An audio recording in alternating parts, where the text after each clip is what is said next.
Hey guys, tonight we're wandering down ancient Edo's moonlit streets, looking for the city's oddest little treasures. Pillow shops tucked between noodle stalls and lantern-lit doorways.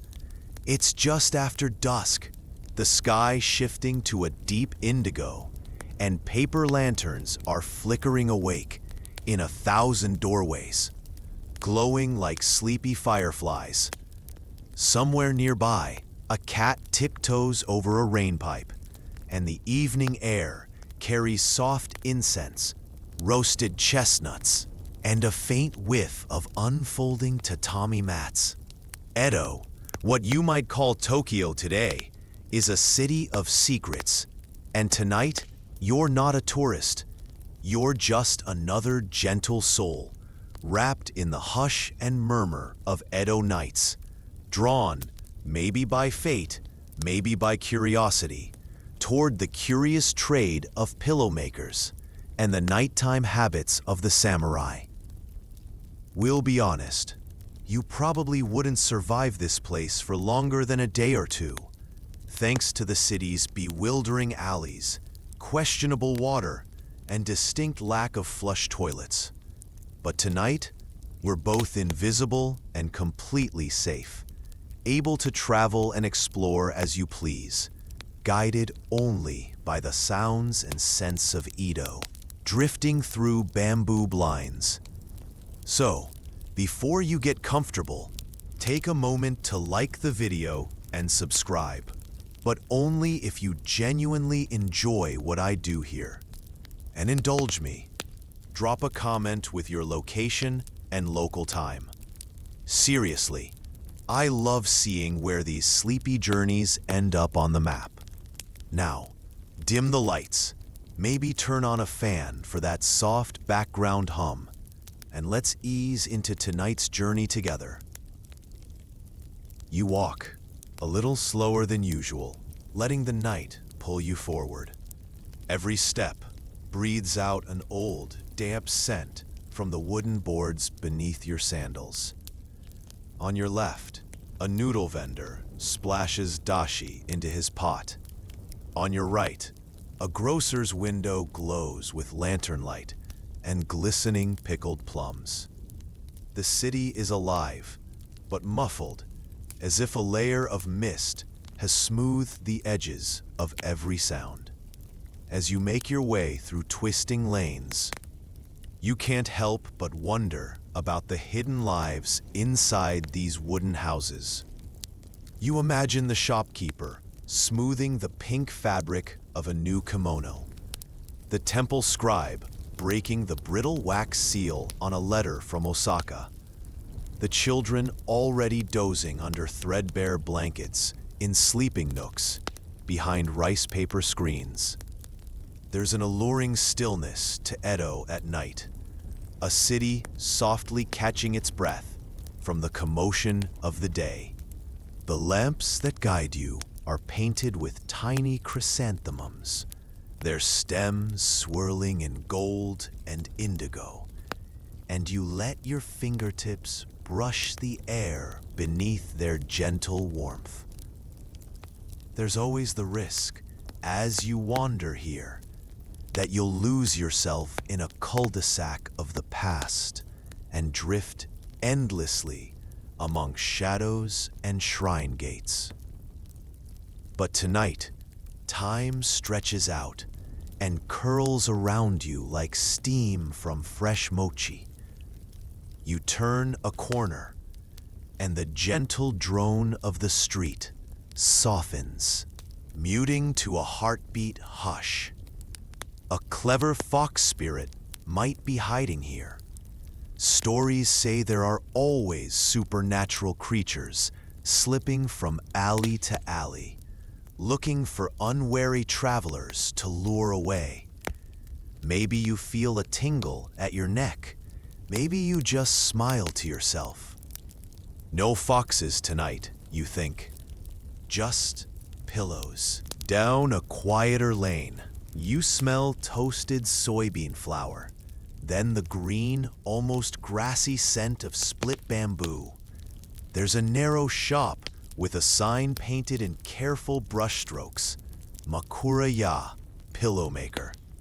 Inside, an old man, his hair tied back, his kimono faded and patched, sits surrounded by bundles of buckwheat hulls, cotton batting, and lengths of painted silk. The glow inside is soft gold, no harsher than candlelight. You feel a childlike excitement, like you've stumbled on something the world forgot to mention. The old man gestures for you to enter. No questions asked, no coin demanded. That's the curious magic of these journeys. Some doors open just because you're dreaming them open. You slip out of your shoes at the threshold, feel the cool ridges of tatami under your toes, and inhale the ancient, calming aroma of clean straw and polished wood. The pillow shop is quieter than a library. The old man brushes the hulls in his lap, shaping them between his palms, patiently explaining, if you listen carefully, the importance of a pillow's perfect weight. Not too lumpy, not too flat. Your presence is a breeze in that stillness. You won't disturb his measured rhythm. Outside, in the street beyond the paper walls, the city stirs. The striking of a temple bell, a far-off show flute, sandals clicking on wooden planks, the soft, distant laugh of a tea-house hostess seeing her favorite regular home. You catch glimpses of daily life through cracks in the shoji screens, a kimono sleeve, a passing lantern, the interrupted song of a cricket startled by footfalls. You're invited to sit. Cross-legged on a cushion, you let yourself relax utterly, rolling your shoulders forward until the stiffness seeps out. The pillow maker offers you a sample creation, a small square pillow heavier than you expected, filled with roasted buckwheat and wrapped in indigo cloth. It is, you're told, a samurai pillow, tough enough for a warrior's neck after a long day, light enough to carry on travels. So precise in its feel that a single misjudged handful of hulls would ruin the night's rest. The craftsmanship is invisible to the hurried eye, but here under lamplight, you see the quietly perfect stitches. The edge is trimmed with silk painted in swirls of pale fog and spirals. You can't help but squeeze it in your hands, noticing the whispery rustle from inside. The sound is oddly soothing, like resting on a warm seabed. Or the soft he nods, amused, and offers you a fleeting smile. You dream better with the right pillow, he says quietly. Even the great lord of the north comes here, you know? A samurai with a neck as stiff as a shogun's pride. There's a twinkle in his eye, but if you tell anyone, it will cost you a bowl of udon. Outside, the city is winding down. Shops fold away their painted boards, doors close with gentle rattles, and the air thickens with the hush of sleep. A chorus of measured bones. Unhurried rituals. You hear it in the soft clink of a brush being rinsed, the faint clatter of dull coins collected by a street musician, the secret voices of night insects. You lie back for just a moment, letting your head rest on a half-filled pillow, and allow yourself to drift a little. The noise and anxiety of your own century melt. In their place, slow, deep breathing. The rhythm of a city long asleep. When the pillow maker stands up and bows, you bow in return, grateful. For a moment you see his hands, lined and clever, and you wonder how many samurai, merchants, poets, and tired mothers have rested on his art. You step back onto the street, the memory of buckwheat still in your palm, your shoulders somehow lighter. The alleys seem less like a labyrinth now, more like a story you've been invited to help tell. Someone in a blue kimono, their hair swept up with a wooden comb, hurries past. The air grows a little cooler. Night draws in. Your eyes linger on every flicker and shadow, each ripple of curtain, each hush of footfall, as if the whole city is tucking you in. Just ahead, a crowd is gathering in a widening plaza, soft conversation rising like steam. Your journey in Old Edo is only beginning.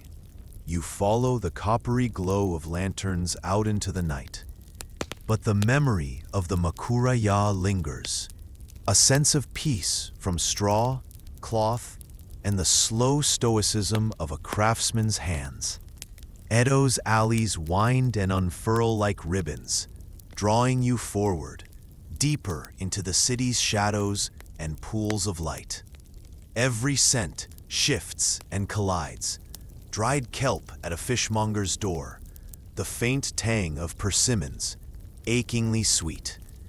As you drift along, the lanterns become less crowded, giving longer glimpses of the star-dusted sky. You pass shop fronts, closed for the night, their painted curtains fluttering like moth wings in the breeze. Down a narrow side path, still cobbled with stones worn smooth by generations, another sign catches your eye. A pillow engraved in lacquer, silent and inviting. The air inside this studio is heavy with the promise of sleep. The pillow maker here is a younger woman, her hair tied back in a kerchief, fingers quick as darting minnows. You glance at her studio, walls lined with daubs of indigo, red, and ochre, baskets overflowing with buckwheat hulls, and spools of ribbon and twine. It smells of clean wood, rice paste, and warm cotton. She welcomes you with a conspiratorial nod, hands already busy at her work table. The shop's heart is its central work table, low to the ground, dappled with old candle wax and smudges of dye. You kneel beside it, noticing the gentle soundscape, a slow, musical tapping as her slender fingers sift hulls into bowls. The dry, papery whisper as she crushes them lightly, and the muted snap of silk thread pulled through a needle. She guides your hand to a bowl of clean, sun-warmed hulls, letting you feel their texture. Somewhere between sand and popcorn, they're cool and faintly aromatic, with a subtle, nutty note.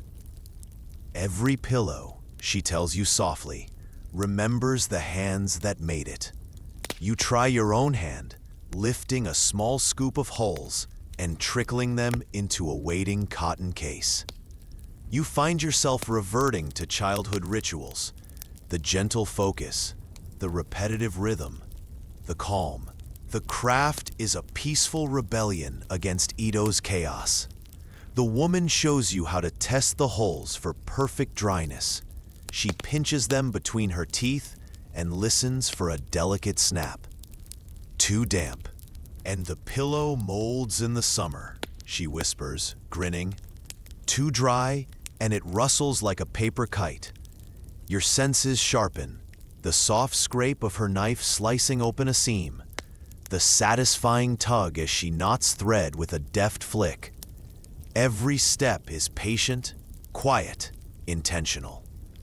The process slows your heart, draws your mind into the simple pleasure of making, a meditative lullaby woven from ancient habit. Here, time is a gentle, obliging servant. She lets you choose a fragment of cloth for your pillow, one splashed with pale blue waves, another striped with mud brown and poppy red. There's a swatch the color of persimmon, another dusted with tiny stenciled cranes. As your fingers brush each texture, cool, rough, soft, slippery, you notice the difference between silk and cotton, the sturdiness of hemp, the delicate fraying at seams, where hundreds of pillows have started their lives before yours. Around you, the shop begins to shift as the evening deepens. A neighbor arrives with a basket of mending.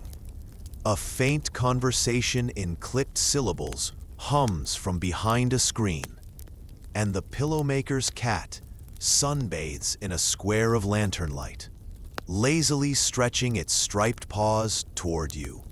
For a moment, you forget your purpose, just enjoying the hypnotic calm of the workshop, the slow pulse of lives intertwined by soft objects meant purely for comfort. In a world built on obligations, rituals, and sometimes sharp-edged tradition, this room is a hidden spring where even samurai might leave pride by the door. The pillow maker gives you a faint smile, noticing your lost expression. She gestures toward a shelf lined with miniature pillows, some shaped for children, some for travelers, even one stitched with tiny pine needles for good dreams. Each is slightly imperfect, yet unmistakably loved. She lets you squeeze one, hearing the hulls shift like sand on a far-off beach. You watch as she fixes a finished pillow, smoothing the surface, tacking down the corners with brisk, competent flicks of her thumb. The patience in each movement is contagious. You copy her, clumsily at first, but soon with increasing confidence, as needle and thread become your partners, not your adversaries. You wonder aloud about the customers, samurai and laborers, infants and elders, who have laid their heads on these humble gifts. She nods, her eyes sparkling with her own memories. I've made pillows for newly married couples and for mothers sending sons to war. Some are for children afraid of summer lightning, others for monks who meditate until dawn. She pauses to pass you a spool of indigo thread. Every head finds its own pillow. Finally, the pillow you helped craft is finished.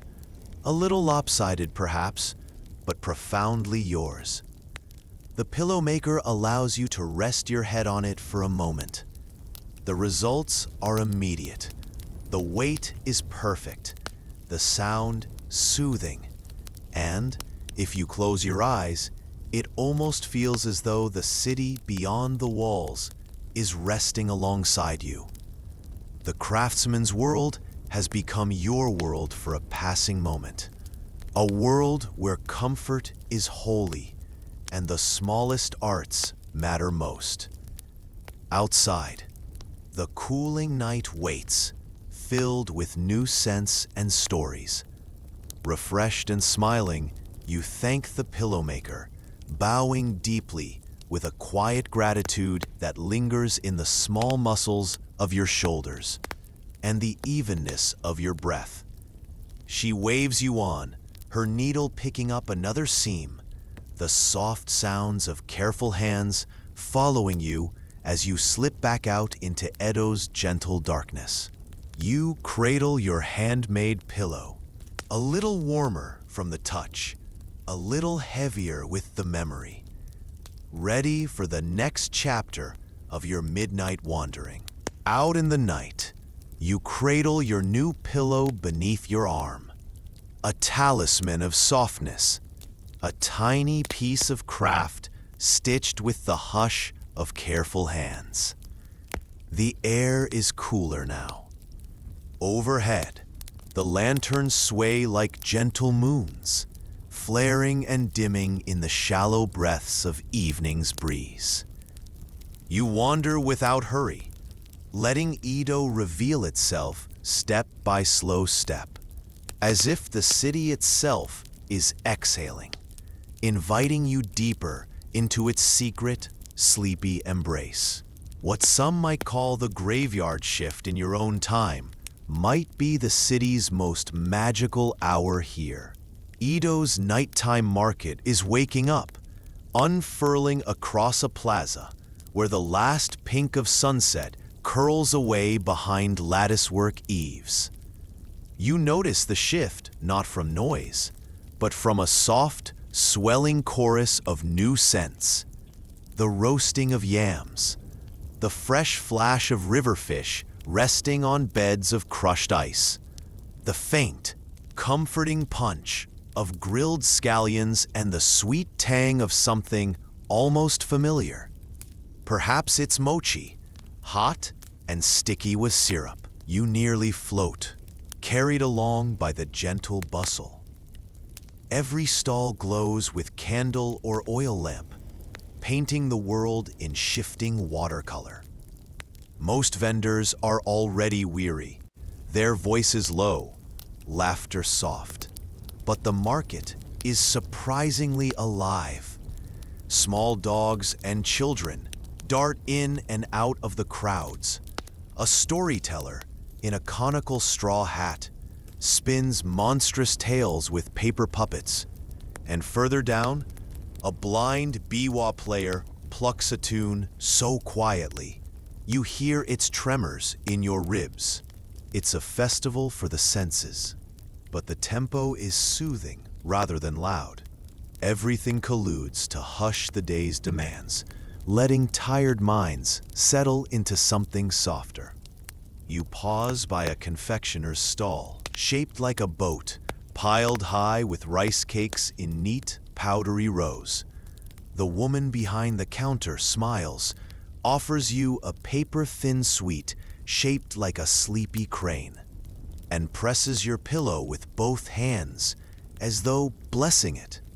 She wishes you a restful night, and you vow silently to taste every odd dessert before you sleep. At the edges of the market, merchants unroll mats for dusk sales, lacquer combs, blue and white porcelain dishes that ring like wind chimes, lucky charms shaped as foxes. Each stall tells its own gentle story, one where a child's lost sandal becomes a slow search, or a fisherman's weary laugh makes time slow to a crawl. You make your way toward a cluster of street artists drawing sleepy cats and blossom trees onto fans. Soft, blurred lines, and the gentle scraping of brush bristles. A quiet chorus of chimes signals someone selling pillows in tiny embroidered forms, meant to be slipped into kimono sleeves or hidden beneath a sleeve for on-the-go naps. You imagine a row of drowsy merchants discreetly resting their heads on elbows, secreted softness hidden from their superiors. This is the time when Edo's tired find each other. Market porters, rickshaw runners, street sweepers, and even scholars peering myopically at their ink-stained sleeves as they barter for rare flakes of fragrant incense. People here know the value of gentle things, the right pillow, the slow crackle of a lacquer bowl, the luxury of a night with fewer worries inked on the mind. A band of stray dogs naps in the alley's warmth, while deeper laughter spills from an izakaya doorway, accompanied by the trickle of sake into tiny cups. For a moment, you stop in the shadows to simply listen. A merchant's wife humming as she packs up her remaining sweets. A chorus of frogs somewhere, always a sign of far-off rice paddies, singing the river's lullaby in slow time. Just as you're settling into the lull, a group of children, with sleeves tucked back from sticky hands, gathers around the storyteller. You drift closer and crouch at the edges, letting his raspy voice, the flicker of his candle, and the rustle of handmade paper draw you in. He spins a tale about a famous pillow once gifted to a traveling samurai. A pillow so perfect that whoever slept with it could not be awoken until plum season. The children giggle, you grin, and for a moment, it seems entirely possible that you have stepped inside the memory of a fairy tale. Across the market, other vendors quietly sweep sage ash onto brazier coals, sending sleepy plumes skyward. You're grateful for the warmth, the whole plaza wrapped in the scent of earth, sea, and wood smoke. Someone pours you a cup of barley tea, and you cradle it in both hands. The cup gives off a soft whiff of roast and steam, soothing your throat even before you drink.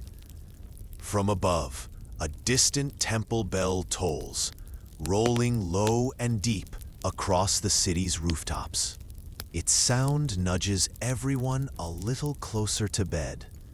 As shoppers drift away, you catch glimpses of pairs and singles vanishing through alleyways, most clutching small bundles, a lucky sweet, a string of dried persimmons, or perhaps their own new pillow. On one side of the plaza, a cluster of samurai steps carefully through the crowd, armor loosened, heads bare, faces soft with evening's relief. You notice, with gentle amusement, that even the mightiest swordsmen check the firmness of a new pillow with the same shy hopefulness as a grocer's child. The market quiets further. You're surrounded by weariness, but it's a peaceful, earned fatigue, the kind that comes only after a day well lived. Soon, the storyteller's voice grows slower. The musicians pack away their strings, and the confectioner's paper lanterns flicker out one by one. You feel, for a moment, the gentle sadness that comes with the end of a perfect hour. But your pillow, warm beneath your arm, promises more gentle adventures before dawn. At last, you slip out of the crowd, tracing the edge of the market back to the quieter lanes. The city behind you is settling into its deepest rest. Every alley now paved with the gold of distant lanterns and punctuated by the hush of lovers' voices and the faint, contented sighs of neighbors slipping into sleep. The journey is far from over. Your mind swirls with new textures and scents, carrying the hush of a market at midnight and the memory of hands that craft softness into every dream. You wander on, guided now by curiosity as much as the hush of the emptying marketplace. Behind you, the faint music of the night market, soft laughter, fading bells, is swallowed gently by the city's darkness.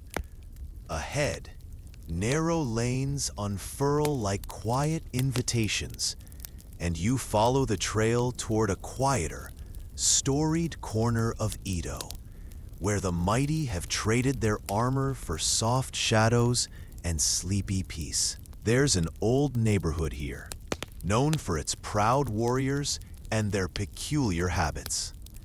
You wouldn't know it from the outside. Rows of wooden houses, gardens bristling with late-blooming night flowers, small shrines tucked close to the walls. But each home, you sense, holds secrets. Edo is a city where rank, routine, and reputation whisper almost as loudly as the wind. And for the samurai, honor is both a daytime shield and a nightly burden. But not tonight. Tonight, you walk with none of their weight or worry, only a sense of gentle observation, and the hope that somewhere, ritual has made room for true rest. You pause outside a home where a flicker of lamplight draws quiet patterns on bamboo blinds. You can almost hear the gentle exhale of a house settling for the night. Shutters being latched, a hearth's embers softly poked, a mother gently urging sleepy children behind sliding screens. Then, footsteps, measured, slow, almost hesitant, move inside. It is the kind of deliberate movement done by those who live with purpose, but who, in the late hour, seek restoration above all else. You're invited in, silently, as only a dreamer or story traveler can be. Inside, the floor is cool and smooth beneath your feet, the air scented with sandalwood and faint traces of old lacquer. There is a stillness here, even in motion, as if each act, be it folding a robe or smoothing a tatami mat, is a ritual not just of rest, but of quiet pride. A samurai sits at the low table, his armor already set aside in a neat, gleaming row behind a paper screen. The lacquered pieces, a breastplate, gauntlets, a helmet rimmed with silver, seem somehow lighter now, less objects of war and more tokens of another world.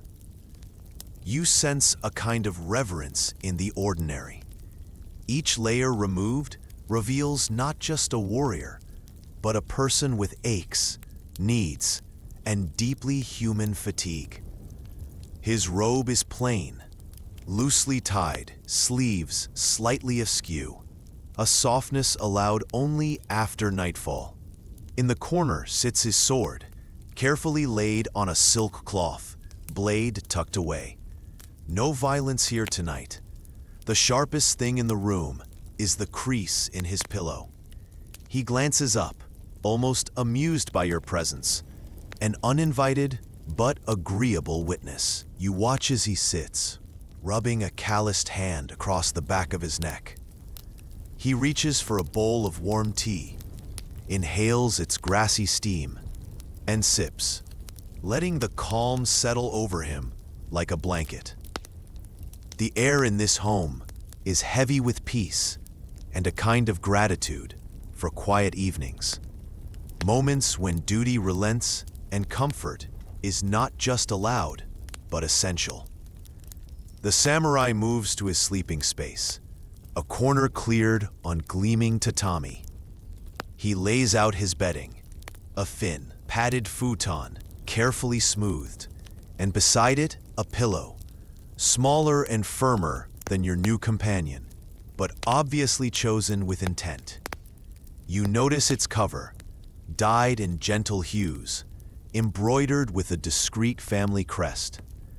The samurai fluffs it methodically, testing its firmness, then inspects a second pillow stored at the foot of his bed, a travel makura, stained from distant journeys. Your host sits, cross-legged, hands folded in his lap.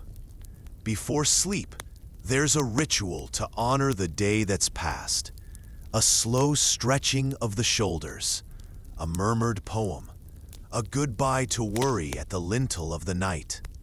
He pours a second cup of tea and, after considering, places it before the small shrine in the alcove, an offering of comfort to absent friends or ancestors. A low, rhythmic humming, perhaps a folk song, perhaps just a call to let the mind unspool from its watchfulness.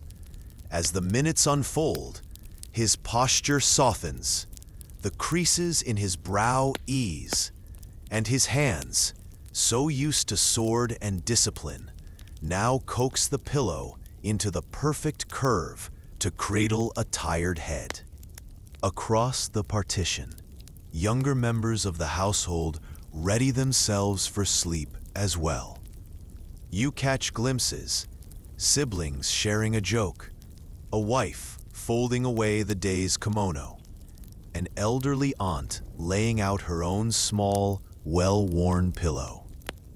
There's a familial choreography to it, the gentle rearrangement of fabric, the plump and settle of bedding, even the careful winding of a towel or scarf to place beneath aching necks.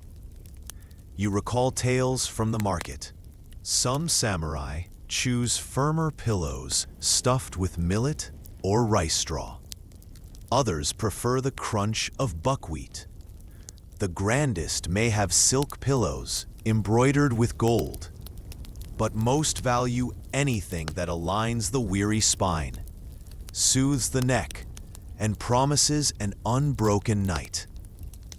Oddest of all, you think, are the travel pillows, a crescent of wood, smooth and merciless, carried for days on muddy roads, and cradled as though it could keep the heart as well as the head safe. The samurai, now finished with the business of bedtime, lies down with dignity. He arranges himself carefully, first on his side, then flat, adjusting until every angle is just so. A quiet sigh, a release of a day's worth of tension, and the room grows stiller. The soft rustle of the futon, the pillow's gentle creak, the rhythmic pulse of his near-silent exhale are the new guards of this night. Elsewhere in the house, children doze on their sides, one clutching a lumpy pillow, another curled atop a favorite blanket. From an open window, outside, the city's hush deepens. You listen for a moment to the slow symphony of Edo's sleeping world. A neighbor's faint cough, the purring of a cat returned from some midnight adventure, the far-off echo of feet on stone as one last patrol passes. Meanwhile, the samurai dreams. And you, for this night, share a piece of that peace, safe in a world slowed by comfort and measured by the quiet pride of rest. It is a world where sleep is prepared for with the same dignity as tea or poetry, where a humble pillow is a badge of honor, and where even the bravest warrior becomes, as we all do when night falls, no more and no less than a soul seeking rest. After the hush of the samurai household, you slip unseen back into the lantern-lit city, pillow tucked under your arm, and the memory of that quiet structure, the steady folding of cloth, the hand-pressed softness of nightly ritual, settling warmly over you. The air outside feels gentler now, stitched with midnight's sigh. You wander through Edo's green veins, where paths of packed earth curve between garden walls and the deep silhouettes of gnarled old trees. Crickets sing in the reeds along roadside ditches, and a sleepy frog plops into a shallow channel, leaving only ripples and the echo of its brief surprise. And now, as if following some dream logic, you find yourself in pursuit of the nap itself, not just a bed, but the soul of all good napping spots, those secret Edoko sanctuaries half concealed by history and the snooze-fueled wisdom of pillow artisans. After all, to rest well in this city isn't always about finding silence or darkness, but about knowing where comfort hides. The samurai and merchant sleep at home, but for the busy, the wandering, or the wise old napper who rises before first light and dozes before dusk, there are endless secret corners coaxing you to slumber. The first such haven is a bridge, its wooden span arching over an inky canal. You find a spot along the railing, marked by an absent vendor's cushion and a scattering of fish scales. This place holds the traces of countless sunlit catnaps and the soft thump of fishermen's backs whenever the river's song grows too soothing to ignore. You ease your pillow against the railing, careful not to drop it into the slow-moving water, and let your eyes drift, lids heavy. The market's gentle ghosts floating by. The sound of the water, soft, insistent, endlessly repetitive, invites a lull you can feel down to your toes.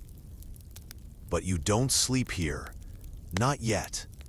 There are more famous resting grounds to discover, places even samurai would envy, though perhaps never dare to visit, lest their dignity be mussed by straw or dew. You wander into a garden, half public, half wild, where the stone lanterns grow moss and soft moonlight stipples the gravel. Edoites know this as the poet's garden, a favorite for open-air naps beneath the swish of pampas grass and the night-blooming jasmine that twines up an old tortoiseshell pine. There, among the roots, someone has left a folded mat and a makeshift pillow of camellia petals sewn inside a scarf. You smile, imagining the scholar or young lover who dozed here, hard at ease, stealing rest from the boundaries of the waking world. The garden itself seems to press down with gentle intent, as if all living things desire you to lie down and stop worrying about history's weight. And here, on these shrine steps, you pause. It's quiet, except for the wind, the crickets, and the soft thunk as you lower your pillow and lean back, letting the stone's chill seep up into your tired muscles, while the night air cools your forehead. For a moment, you almost doze, one with generations of nap seekers who've rested beneath the same starlit sky. You even wonder if, perhaps, the act of lying here is itself a prayer, just as worthy as incense or whispered sutra.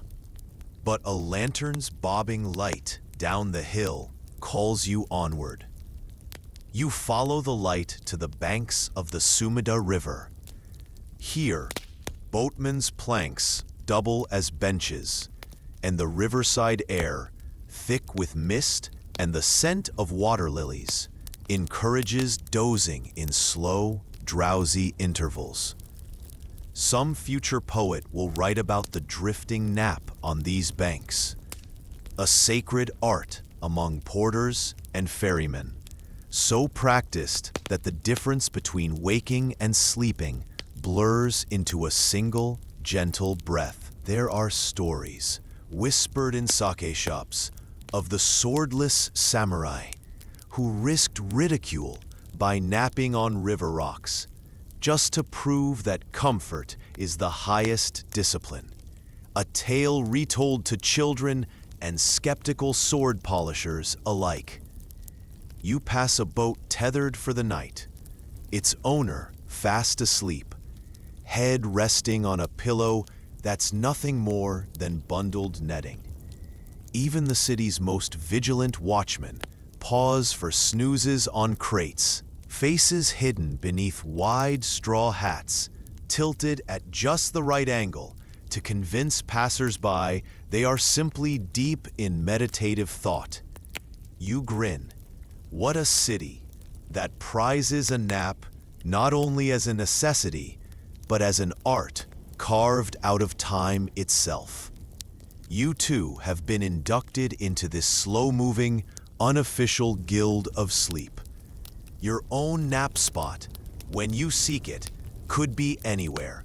A vendor's crate, a patch of shadow beneath an awning, or even the back room of a tea house, where the clatter of dice and muted laughter offers a lullaby lovely enough to hush ambition. As you tip towards sleep, you sense that you've joined the long story of nap spot seekers. The proud, the practical, the accidental. The great secret of Edo is that no matter one's rank or reputation, the city offers sleep in 1,000 forms. Fussy samurai on silk futons, clever merchants curled under tea house tables, old nurses huddled by shrine gates, children bundled with cats on rafters, hopeless poets napping mid-poem, and now, tonight, the city hums with secrets and simple wisdom. And as you drift, you know that every pillow holds more than stuffing. It holds stories, hopes, and the ever-renewed faith that sleep, wherever it finds you, is a holy, healing thing.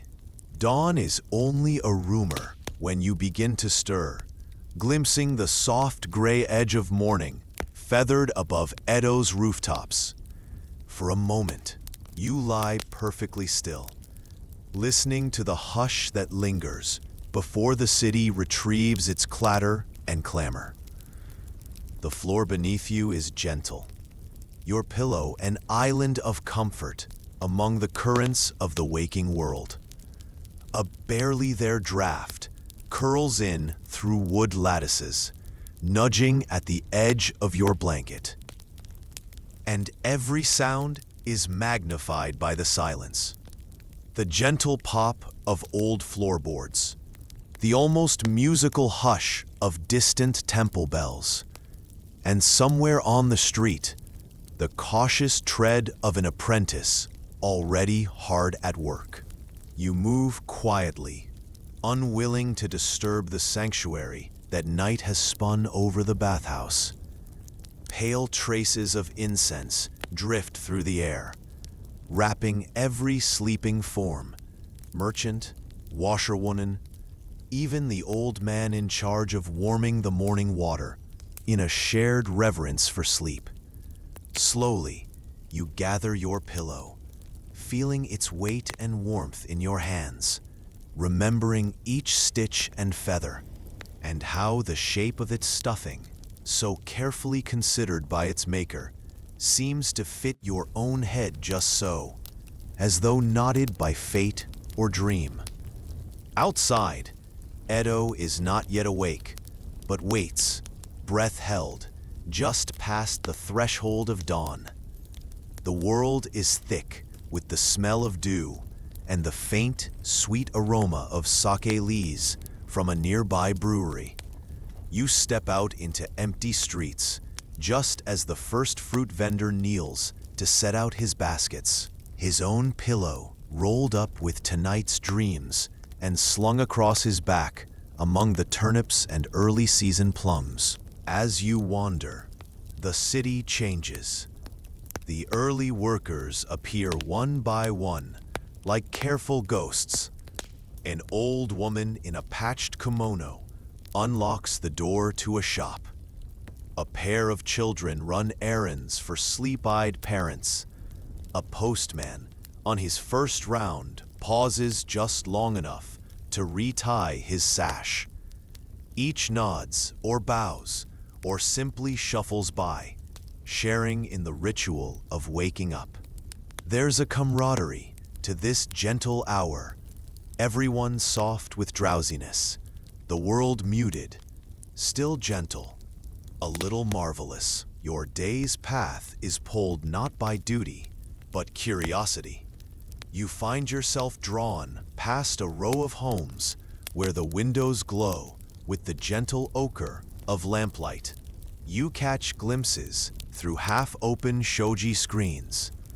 A young mother rubbing her neck and tucking her toddler back onto a makeshift pillow.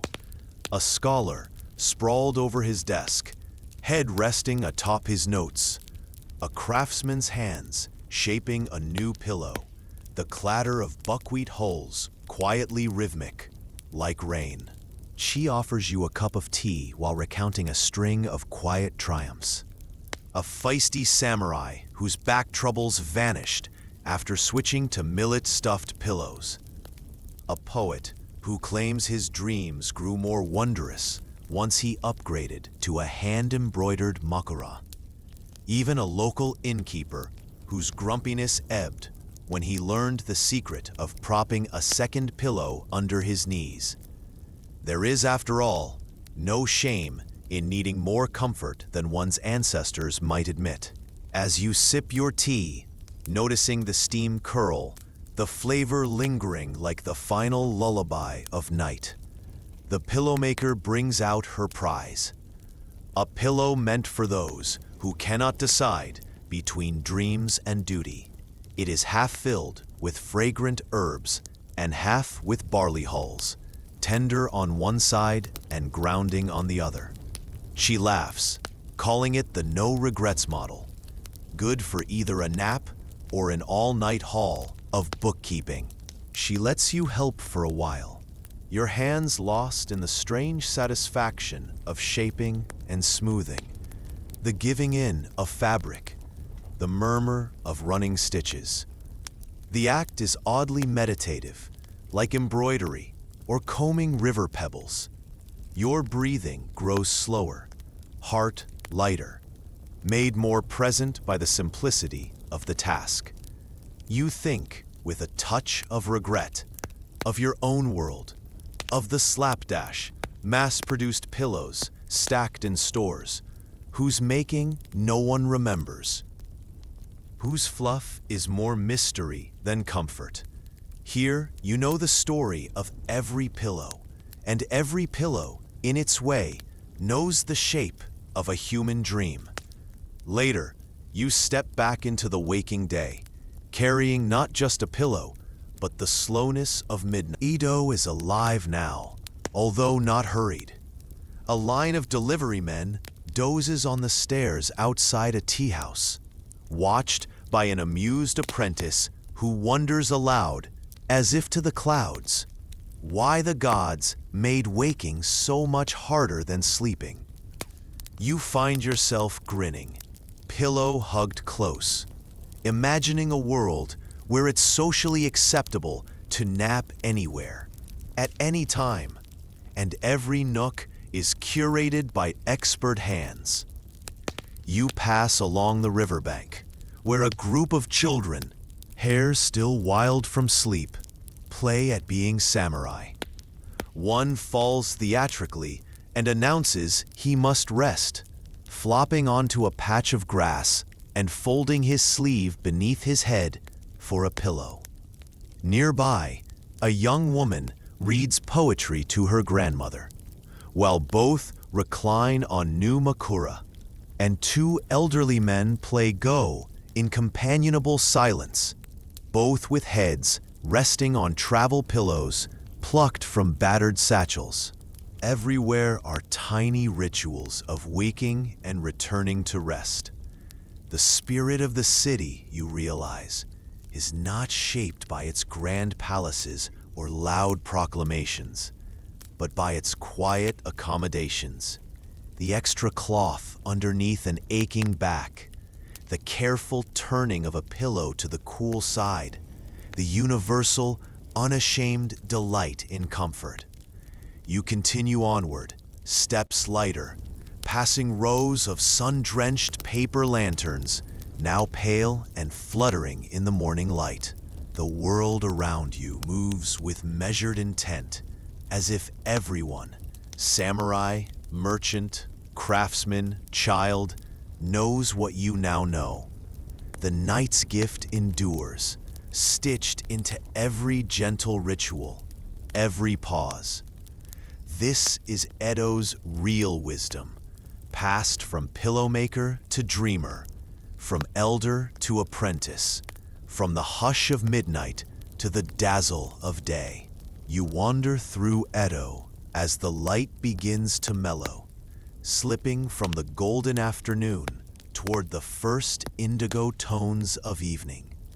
Those comforting, elongated shadows where everything turns a little hazier, softer, half-dreamed. By now, you know the city's sleepy undercurrents. You've mapped, by sense, by intuition, by your own meandering, its many secret sanctuaries. And yet, each time you discover a new one, it feels like something the city means just for you. You step off the main street, past the vendors stacking up empty baskets, around the corner where an alley forms a natural wind tunnel, lined with drying laundry and the subtle aroma of roasting sesame. Here you come upon something wonderful, a tiny gathering of pillow makers themselves, sprawled for their own evening rest on improvised mats. They're not at their stalls now, lacking a sales pitch or showy fabric samples, but talking quietly. Trade gossip giving way to laughter, the kind that billows from the stomach and is made sweet by the exhaustion of honest work.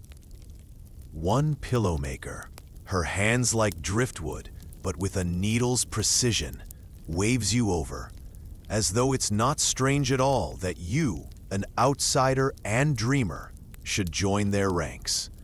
She offers you a fragment of her own makura and a seat among the guild. The conversation shifts through the practical tricks of stuffing a pillow so it never lumps, into the philosophy of subtle comfort, to the joy in seeing a customer yawn approvingly and fall asleep right at your stall. You hear jokes about samurai and their endless, picky pillow requests. A samurai can choose a sword in minutes, but a pillow? That's a 3-hour saga and at least 2 cups of tea. They recount, to knowing grins, the legend of the famed general who only slept well in spring, because only then would his favorite cherry blossom petal pillow reach the exact right scent, as if heaven were coordinating peak bloom with peak nap. One apprentice, barely more than a child, is practicing the simplest pillows, stuffed with new straw and wrapped in remnants. The others urge him on. Don't worry about making it perfect. If it calms someone's mind, it's already 1,000 times better than whatever the generals use. In this circle, mistakes are as cherished as masterpieces, since it's understood every pillow becomes precisely what its sleeper needs, sometimes despite all the maker's intentions. Night falls a little more. You meander onward, full of vicarious camaraderie and the faint, unhurried energy of people who have given their hands to gentle craft. The city's great lanterns are being lit one by one, fairy tale constellations mapped out along the riverbank, and above them, tiny house windows glow like sleepy fireflies. In the hush that follows, you catch a slice of Edo's private life. A merchant's family napping together after supper. A laborer curled under a borrowed awning with a threadbare pillow clutched to his chest. And here, yes, even a very elderly samurai, his helmet sitting beside his noodle bowl, caught fast asleep at his favorite noodle shop table. Nobody dares wake him. The innkeeper just slips a new pillow beneath his head to spare his neck. With the kind of care usually reserved for newborns or ancient maple trees. You continue on, more an observer than participant now, a living part of Edo's web of sleepers. Every laneway and doorstep, every boat on the canal, every patch of worn matting inside and out becomes a diorama of rest, a citywide quilt of sleeping bodies, hopeful for a little gentleness, a little softness. Even the dogs have chosen nap spots with more courage and tenacity than their masters. You notice how differences dissolve once sleep claims the city. Farmer, merchant, swordsman, artisan, outcast, all are, in the end, believers in the gospel of a well-stuffed Makura. Reputation folds away with garments and armor for the night, replaced by an old blanket, a favorite corner, and the slow, tidal breathing of dreams. No one glances at rank or status, not in these off-guard hours. The only things that matter are the comfort you take and the comfort you leave behind. Above you, in a house with cracked tile, an old woman sings to herself as she prepares a nighttime pillow for her grandson, tucking in a piece of incense-scented cloth, smoothing covers, and whispering promises of sacred sleep. Down below, you pass a group of traveling ronin, all lined up beneath the eaves, a comically mismatched bunch, heads bowed together on pillows borrowed, traded, or bought with the last coin of the day. Their lone guard snores loudest of all. You walk and walk, never quite reaching the city's true boundary, because in Edo, the border to sleep is not a place, but a condition. A yielding, a small surrender you decide for yourself, whenever you find the spot that feels most like home. Section after section, trading post, shrine, garden, bathhouse, home. Edo becomes not just a city of bustling commerce or looming castles, but an intricate, breathing mosaic of beds, mats, corners, walls, and the omnipresent work of pillow makers. Every story here, you realize, can end the same way, with the closing of tired eyes and the tranquil weight of a pillow humming with unspoken stories. You pause at the city's edge, observing the early blue shadows draping the rooftops, and realize that if you could somehow climb high enough, you'd see the entire sweep of Edo, a grand, patchworked expanse, each household softly illuminated by pools of lamplight and the unseen promise of rest. It strikes you that comfort, modest or extravagant, is a luxury shared by all, and a currency as powerful as any minted coin. You are drawn inexorably to the Pillow Makers Guild Hall, a place humming with quiet purpose. Passing through an unmarked door, half hidden by morning glories, you find yourself in a vast room lined with shelves stacked high and wide with every sort of pillow imaginable. Long bolsters and round neck pillows, travel pillows dappled by a sunbeam, little sachets filled with dried yuzu peel or the grassy perfume of mugwort. There are pillows so narrow they seem made for a bird's neck, and some so blessedly plump that the city's reputation for thriftiness is gently mocked every time one's carried out the door. Here, the guild's wise elders are meeting, discussing little, mostly the weather, occasionally a disputed patch of cotton. But it quickly becomes clear from the respectful hush and flowing tea that they are, in a sense, the keepers of the city's dreams. An apprentice presents her first pillow, carved from old kimono cloth. The master inspects it, holding it to her cheek before nodding, declaring, "It will do, for every person, a pillow to fit their whims." The talk drifts, as pillow talk should, to the city's most notorious clients.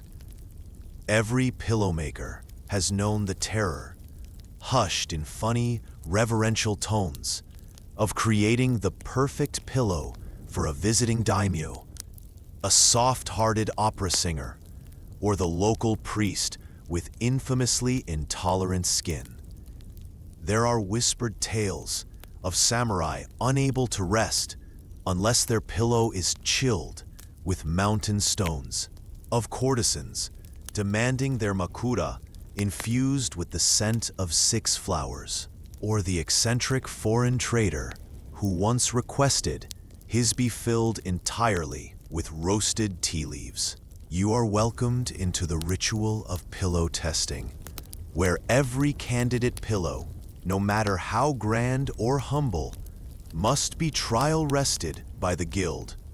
Heads lined up in a row, faces furrowing with meditative scrutiny. The judging ceremony is as solemn as a tea ritual and as funny as catching a yawn. You are handed a test pillow yourself, and in that half-real, half-dreamlike pause, you become both judge and judged, slipping into a brief doze while the others nod knowingly. Good. If you sleep, the pillow is approved. All at once, you're in the swirl of a city that has agreed, even for a fleeting afternoon, to worship the small gods of comfort. Couriers deliver bundles of new pillows on their shoulders, with the same gravitas as legal scrolls. Children test makeshift makura behind market stalls and announce their critiques to whomever will listen. Even Edo's rowdiest dogs participate, napping in circles of sun and testing discarded scraps for their next nap throne. But not all is so lighthearted.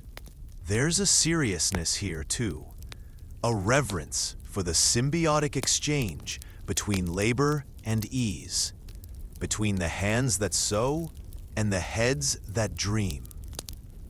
The pillow makers know a good pillow is not only a tool, but a boundary between the world and its troubles, a promise of gentleness when nothing else is gentle. They exhibit old pillows as if they are family relics, stained, patched, sometimes barely holding together, but full of decades of stories, lost loves, victories, little daily survivals. There's talk that a well-used pillow, when it's finally laid to rest, should be burned with ceremony, as if it were a warrior or a priest. You leave the guild hall with new wisdom, feeling as if you have joined a clandestine order whose only creed is comfort and whose only weapon is kindness in the form of cotton and thread. And so, with the dusk pushing at your back and the sky deepening into its royal blue, you head once more into the living, breathing city. The pillow makers wave farewell, urging you to return whenever you need a new start, a new pillow, a new dream. The evening deepens, and Edo's lanterns blink awake in slow progression. Fire-kissed rice paper turning doorways and walkways into islands of fleeting golden glow. Your feet are light with contentment and a pinch of sleepiness that may have more to do with all this pillow talk than with actual fatigue. You follow a drifting group of townsfolk as they amble down the main avenue, voices growing drowsy and gentle, hums of late-settling business drowning quietly beneath the harmonious racket of someone somewhere setting down chopsticks. The city's sounds change as darkness grows bolder. What was rambunctious becomes secretive, and every thump or creak sounds like it carries an entire story. You walk alongside the river's edge, where fishermen pull up for the night and roll out mats beneath upturned skiffs. Even here, pillows play their part. They're not fine embroidered affairs, but bundles of canvas or coats stuffed with dried reeds, smell of old fish and brine. Not fancy, but crucially, theirs. A knot of samurai, still awake, converges at a small dockside tea house. They are in that curious, liminal state between vigilance and surrender. Bowed by the day's obligations, they form a loose circle, discussing solemn matters and, quietly, their pursuit of good rest. The eldest among them admits it is the only contest that matters: who finds the wisest pillow and the finest spot. When the laughter dies down, they trade details about their favorite nap locations, like they're handing over secret maps. One praises a hidden porch above the east wall. Another describes the rare perfection of a windowsill. At precisely 3 p.m., it becomes clear that the samurai's quest for the best nap spot is as serious as anything written in the code of Bushido, albeit a little less bloody. They weigh the merits of good airflow, the angle of late sunlight, and the proximity to the household cat, believed by all to be a mysterious sleep guru. Amongst the group is one novice who so far has failed spectacularly at nap selection. Every spot he's chosen has either been invaded by a goose or found itself flooded by leaking gourds. The veteran samurai make mock ceremonies to bless his future napping endeavors. Tonight's lesson: never nap where a sleepy goose has supremacy. You follow, half invisible, as the group disperses to their established sanctuaries for sleep. The eldest returns to a merchant's storeroom, transformed nightly into an ad hoc barracks, the scent of dried pickles and rice paper heavy in the air. He kneels, tucks a pillow beneath his knees, and you sense, before he even flattens his brow to fabric, how centuries of warriors before him have fought fear with rest, seeking the invincible armor of a good dream. Drawn by your own curiosity, you drift into smaller lanes, where artisans, potters, cobblers, engravers bunk down alongside their wares, tools arranged into tidy piles, each pillow distinctly personal. There's a taste for idiosyncrasy here. A potter tucks shards of failed work into his makura, hoping dreams will show him how to perfect his craft. A cobbler's pillow is a patchwork of leather scraps and old designs, the imprint of his scalp set deep and proud. You pass a scribe's nook, where a pillow is ink-stained and margin-noted, perhaps plotting the next chapter of an epic that only emerges with sweep. Despite the variety, there's an unspoken sense of belonging among them all. Sleep is not a breaking away, but a return to the city, to oneself. Edo is full of secret societies, but none are more devoted or accepting than the informal guild of nap enthusiasts. There's no entry requirement but weariness, and no uniform except the contented slump of someone surrendering to sleep, pillow beneath their dreams like a closing whisper. You consider, not for the first time, that even the most sleepless samurai would be tamed by this. Pillows as the true peacekeepers, the quiet rulers of the night. As you wander on, fireflies blink along a garden's edge, and an old man tends to the lamp at the entrance of a shrine, ensuring every late sleeper and lost wanderer finds their way home. You realize, tonight, Edo itself is a pillow, the whole city a cradle, a safe, familiar place to let your breath slow, and finally, rest. You push onward, noticing how the rules of the city, usually inflexible, intricate, sometimes intimidating, have softened under blanket of darkness. The standards for status, conduct, even gossip, all fade after sunset. The city's tired rich and its bone-weary poor are in the end just sleepers with a pillow and a patch of tatami or stone. Tonight, you tag along behind a merchant family, following the glow of their lantern. You watch as their day comes to an end. Children gather up storybook pillows, some stitched with cranes, others with not-so-subtle reminders to brush their teeth.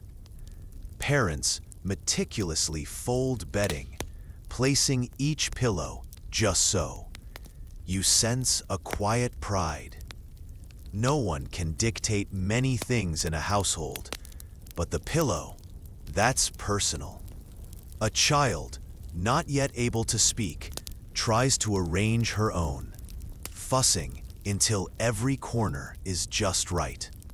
Her mother, with practiced grace, tucks it beneath her tiny head, smoothing her hair and leaving her with a whispered wish for sweet dreams. Next door, you glimpse a student hunched over the last embers of study, lying face down in surrender upon a threadbare makura, a silent, droll monument to last-minute learning. He sketches one last character with a stylus before giving in, ink smudging his cheek as his breathing slows. You drift further, past open windows, where a seamstress dozes against piles of cloth. A kabuki actor murmurs lines in sleep, and a street poet is curled with a pillow stolen from a friend.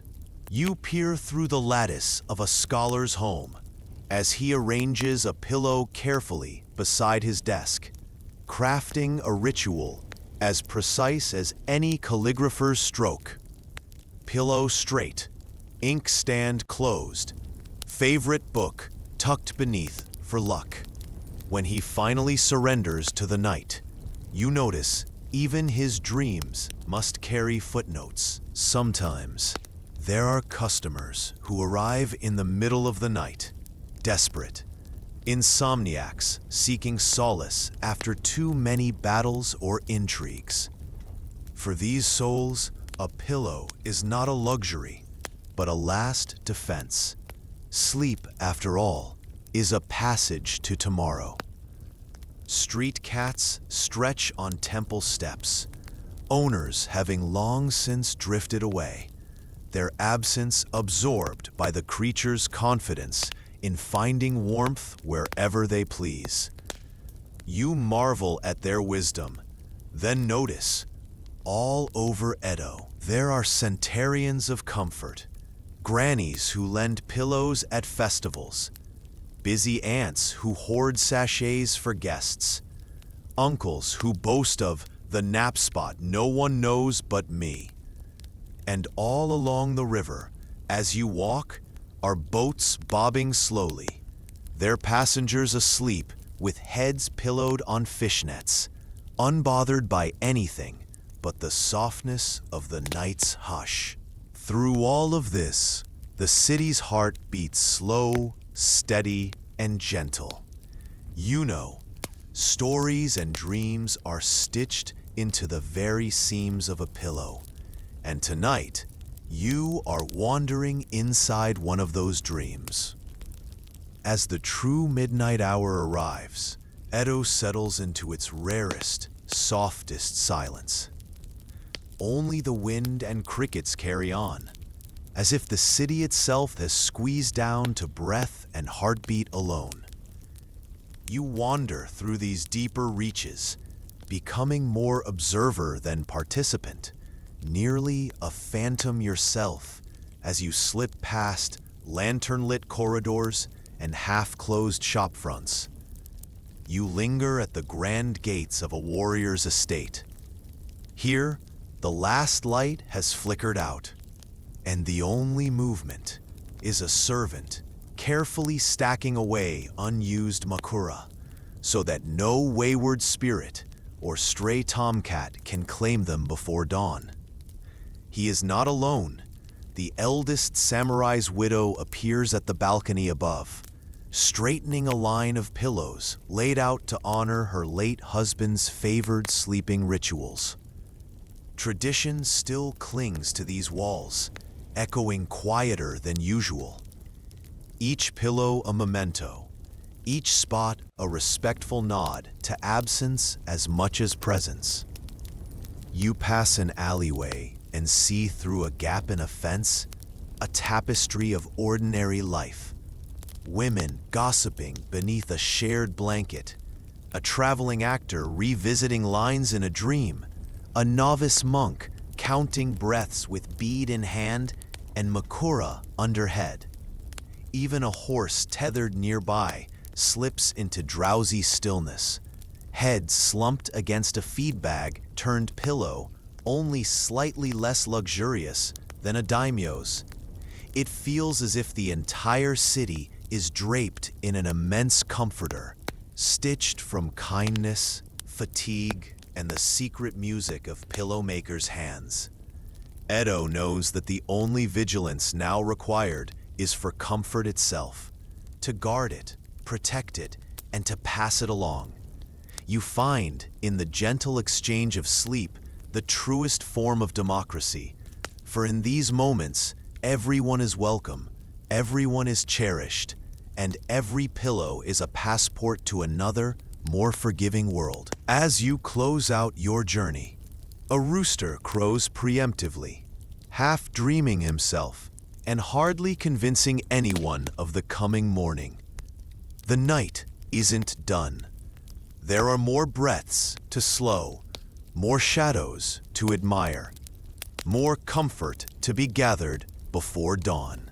Now let the vast hush of nighttime Edo settle gently upon your thoughts. A velvet curtain closing with neither rush nor fanfare. And vision, wherever you are, that you are lying beneath a woven mat, soft tatami at your back, the perfect pillow beneath your neck, neither too hard nor too yielding, but shaped just so by centuries of quiet wisdom, every comfort concierge's skillful hand, and every sleeper's silent wishes. With each inhale, draw in old, sweet air scented by cedar, rice, and the faintest memory of cooked plum. Feel your chest rise and fall. Settle it a little slower, a little softer. Imagine the flicker of a single lantern somewhere across the lane, its light casting only what is needed for reassurance, the rest left lovingly to soothing darkness. Out in the nearly silent city, the last pillow maker stirs, dusts her hands, then lays her head down, her pillow still marked by the faint warmth of kindness. All around, night gathers, inviting every restless mind to join its gentle lull. Let your own breath move with the rhythm of Edo. Faults and worries falling away with each long, satisfying exhale. Notice how the weight in your hands and feet is less now. How your limbs seem to root and yet float, tethered gently to this place and time where sleep is honor, pillow is ritual, and dreams carry you across water and cobblestone alike. Whatever anxieties edge your thoughts tonight, forgive them. The city has forgiven worse.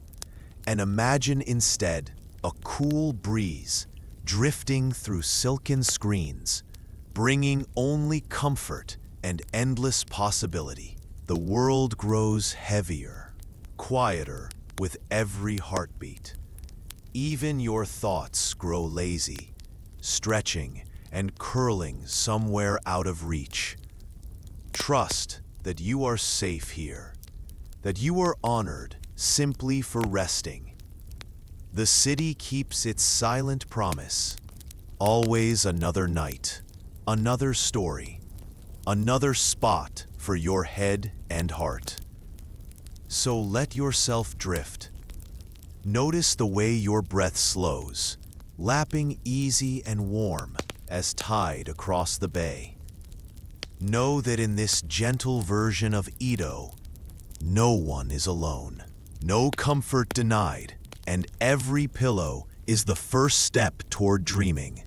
End of the story. Sweet dreams.